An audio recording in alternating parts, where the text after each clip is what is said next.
는 수도 9배에 비례한다 라는 게 달시의 법칙이에요.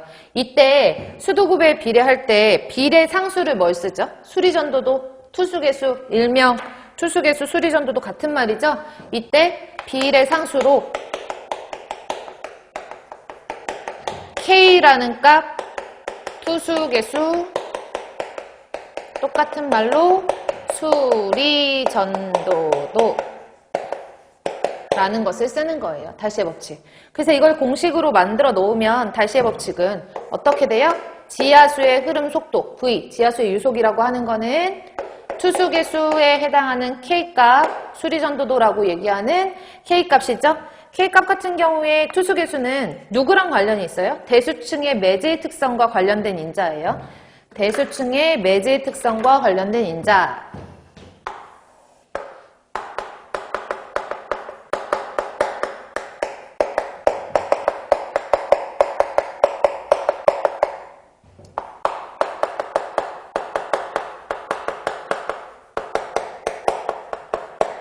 그래서 대수층의 매제의 특성과 관련된 인자를 우리가 투수계수라 하니까 이것도 이미 잘 알아두시고, 그래서 이것에 의해서 지하수의 흐름 속도를 계산하는 V, 달시의 법칙에서 유속은 K 곱하기 이건 투수계수 곱하기 수도 9배 I라고 표시를 하죠.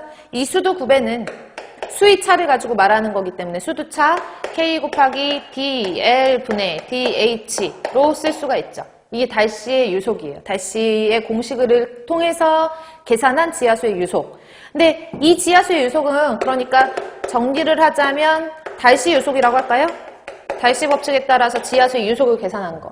근데 실제로 달시 유속 같은 경우에는 뭘 고려를 안 했냐면 공극률을 고려를 안 했어요. 그쵸? 공극률을 고려를 하지 않았어요.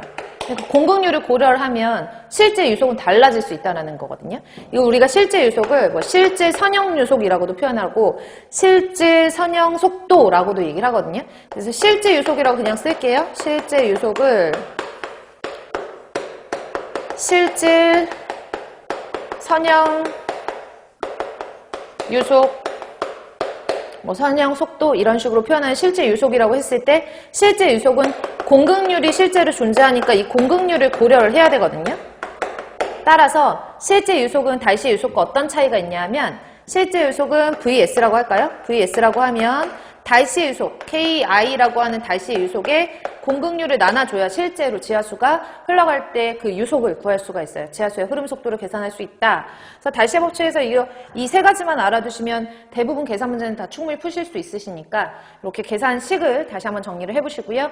그러면 3번 볼까요? 오염된 지하수 달시의 속도가 0.1m/day이고 공극률 0.25래요. 오염원으로부터 200m 떨어진 지점에 도달하는 데 걸리는 시간은, 여기서 여러분들이 문제를 딱 봤을 때 달시의 속도인데 공극률이 나왔다라는 것은 공극률을 고려를 해라라는 얘기예요. 그래서 실제 유속을 계산을 하고, 실제 유속은 어떻게 구하지?